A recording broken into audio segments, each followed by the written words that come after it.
नमस्कार भाई लोग, कैसे हैं आप? सभी को राधे राधे। बात करेंगे एनटीपीसी ग्रीन एनर्जी के बारे में। जबरदस्त तेजी आज धमाका करते 10% के ऊपर सर्किट लग चुकी है, लेकिन यह तेजी कहाँ तक जाएगी, वीडियो मिस करोगे तो बहुत पछताना पड़ेगा। सारा कुछ प्रूफ के साथ हम यहाँ पर दिखाने वाले हैं। उससे पहले पीएनडल देख सकते हो, जो कि शायद ही कोई आपको पीएनडल पोर्टफोलियो दिखाता हो, क्योंकि वो खुद कुछ करते ही नहीं है तो क्या दिखाएंगे आपको। ज्ञान देंगे फ्री का, लेकिन खुद वो ट्रेड इन्वेस्ट नहीं करेंगे। पोर्टफोलियो भी देख सकते हो, सारा कुछ रखते हैं तो पोर्टफोलियो भी यहाँ पर आप देख सकते हो। डिफेंस स्टॉक वगैरह हमारे पास है, जीआरएससी मडगांव वगैरह। जैसा कि मैं आपको बताता हूँ, पीएसयू डिफेंस का टाइम चल रहा है, तो ये अभी फिलहाल हमारी ये बाइंग चल रही है। सारा कुछ आपके सामने रखता हूँ। बात की जाए आज एनटीपीसी ग्रीन एनर्जी आईपीओ की, तो यहाँ पर देख सकते हैं 142 पर यह स्टॉक पहुँच चुका है। 10% की जो जबरदस्त तेजी यहाँ पर हमें देखने को मिल रही है। बिल्कुल देख सकते हैं आपकी स्टॉक जब से लिस्ट हुई है, लिस्टिंग के बाद से एक दिन केवल रेड कैंडल बनी है और उसके बाद लगातार यहाँ पर धमाका ही धमाका हो रहा है।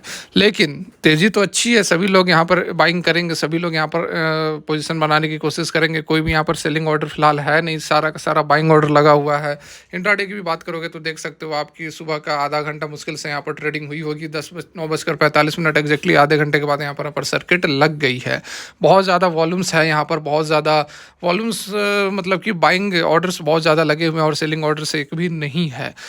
सबसे बड़ा सवाल कि यह तेज़ी कहाँ तक जाएगी, कहीं फंस ना जाए, कहीं एंट्री लेने के बाद उल्टा यह दौर शुरू ना हो जाए। ये चीज़ आपको समझनी बहुत ज़्यादा ज़रूरी है। और ऐसा मैं इसलिए आपको बता रहा हूँ क्योंकि ऑलरेडी इसकी जो लिस्टिंग हुई थी, लिस्टिंग 112-11 के आसपास ही हुई थी। 108 इसकी प्राइस बैंड था, पर प्राइस बैंड 108 था, तो 9 या 10 के आसपास हुई थी, 11 के ऐसे ही कुछ हुई थी। तो बहुत ज़्यादा लिस्टिंग यहाँ पर एनटीपीसी ग्रीन एनर्जी को मिली नहीं थी, जिस कारण से अभी आपको इस स्टॉक के अंदर जो है जैसे जैसे समय बीत रहा है वैसे वैसे स्टॉक के अंदर तेजी बन रही, क्योंकि लिस्टिंग गेन कुछ खास मिला नहीं था। लिस्टिंग गेन जो होता है आपको 100% एक दिन के अंदर मिलता है, और अभी भी देखो तो 110 के आसपास लिस्टिंग के बाद भी यहाँ पर 100 कितनी 30-35% की ही तेजी आई है लिस्टिंग के बाद से। तो इस कारण से स्टॉक के अंदर जो आपको तेजी देखने को मिल रही है, उसका यही कारण है कि लिस्टिंग के बाद बहुत ज़्यादा तेजी आई नहीं थी। ठीक है, मतलब लिस्टिंग के दिन बहुत ज़्यादा तेजी नहीं आई थी, तो उस कारण से अभी धीरे धीरे स्टॉक के अंदर आपको तेजी नज़र आ रही है। लेकिन इसका एक दूसरा पहलू भी है, और वो है इसका हायर वैल्यूएशन। कहाँ तक जो है प्राइस हम एक्सपेक्ट कर सकते हैं कि जाएगी, क्योंकि बहुत सारे एक्सपर्ट्स, मैक्सिमम एक्सपर्ट्स यही कह रहे थे कि हायर वैल्यूएशन पर ट्रेड कर रहा है। इसका जो पी रेशियो है वो 200-250 के मल्टीपल पर ट्रेड कर रहा है। तो इस कारण से बहुत ज़्यादा जो HNIs वगैरह, FIs वगैरह देखे होंगे आप, बहुत ज़्यादा उन्होंने इंटरेस्ट नहीं दिखाया था।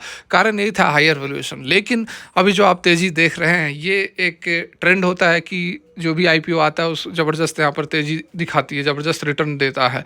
तो एक ट्रेंड सेटअप कह सकते हैं। उस कारण से अभी IPO लिस्टिंग के बाद से हमें यह तेज़ी देखने को मिल रही है। और जिस सेक्टर से बिलोंग करता है, रिन्यूएबल सेक्टर का, तो उसका समय चल रहा है, तो इस कारण से स्टॉक्स के अंदर ज़बरदस्त तेज़ी हमें देखने को मिल रही है। लेकिन सावधान हमें इसलिए रहना है क्योंकि ऑलरेडी हायर वैल्यूएशन पर लिस्ट होने के बाद भी स्टॉक के अंदर अभी ज़बरदस्त तेज़ी हमें देखने को मिल रही है।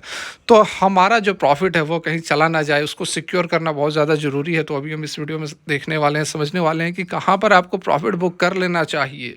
देखिए क्या कुछ एक्सपर्ट कर रहे हैं, अभी हम यहाँ पर अगर नज़र डाल लें तो यहाँ पर आप देख सकते हैं कि 108 इसका इशू प्राइस था, 142 तक पहुँच गया, मतलब कि 31.5% के आसपास का रिटर्न कंपनी ने दे दिया है। ठीक है, यहाँ पर देखिए लगभग 69 लाख शेयर जो थे वो ट्रांसफ़र हुए हैं। बहुत ज़्यादा आज के डेट में वॉल्यूम नहीं थी, क्योंकि अपर सर्किट लग गई तो किसी को मौका मिला नहीं फिर खरीदने का। टेक्निकल फ्रंट पे 2 लेवल्स यहाँ पर सपोर्ट की तरह एक्ट कर सकते हैं, 133 और 137, और ऊपर की ओर 150 और 160 का लेवल रेसिस्टेंस की तरह यहाँ पर एक्ट कर सकता है। यदि कोई चाहता है यहाँ पर बाई करना, तो इमीडिएट स्टॉप लॉस लगाना होगा 133 का। ठीक है, कोई भी अपसाइड मूवमेंट होता है तो 150 से 155 तक यहाँ पर प्रॉफिट भी बुक कर लेना होगा।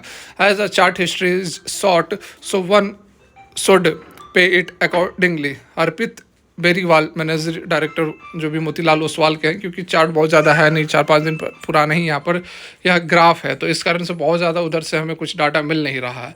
एनटीपीसी ग्रीन स्टॉक जो है वो काफ़ी स्ट्रॉन्ग दिख रहा है और हिट कर सकता है पोटेंशियल अपसाइड टारगेट 160 तक in the near term. Keeping stop loss की यदि हम बात करें तो वो 135 पर रखे, रवि सिंह का कहना है, जो कि वाइस प्रेसिडेंट रेलिगर ब्रोकिंग के हैं। शेयर जो है बुलिश है, लेकिन उसके साथ में ओवर बाउट भी है डेली चार्ट्स के ऊपर।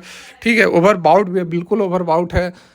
अपसाइड में तो मूवमेंट है लेकिन ओवरबाउंड भी है, और नेक्स्ट रेसिस्टेंस 152 का रहने वाला है। तो इन्वेस्टर जो है वो बुक कर सकते हैं प्रॉफिट। कोई भी क्लोज यदि 137 से नीचे होता है तो 121 तक का यहाँ पर लेवल दिखा सकता है, रामचंद्रन का कहना है। ठीक है, तो देखिए जितने आपने एक्सपर्ट्स की देखी वो एक ही बात बता रहे हैं, 133 135 नीचे की और ऊपर की ओर 160। तो बिल्कुल यहाँ पर 160 जाएगा, लेकिन 160 से ऊपर रखना काफ़ी रिस्की हो जाएगा, इसलिए बिल्कुल आप 160 पर प्रॉफिट बुक कर ले। पार्शियल प्रॉफिट मतलब 50% तो बुक कर ले, क्योंकि जो आपको अपर सर्किट दिख रही है, एक दिन यहाँ पर यदि गिरावट हो जाती है तो पैनिक की स्थिति में सारे लोग प्रॉफिट बुक करना सोचेंगे और ज़बरदस्त गिरावट भी होगी। 5 मिनट के अंदर अपर सर्किट लोअर सर्किट में भी कन्वर्ट हो सकती है, इसमें भी कोई बहुत बड़ी बात नहीं होगी, क्योंकि हायर वैल्यूएशन पर होने के बाद भी यह ऊपर लगातार भाग रहा है। 33-34% की रिटर्न दे चुका है, 15-20% और यदि रख ले तो 50% का रिटर्न से ज़्यादा मुझे नहीं लगता है कि फ़िलहाल अभी एक लय में यह 50% से ज़्यादा रिटर्न दे पाएगा। उसके बाद फिर इंतज़ार करें, थोड़ी गिरावट होगी, फिर वहाँ से नीचे के लेवल से फिर माल उठाएं। तो फिलहाल के लिए यहीं तक, लेकिन ध्यान रखें बहुत ज़्यादा लालच नहीं रखना है, प्रॉफिट बुक करते चलें। Thanks for watching. Radhe Radhe.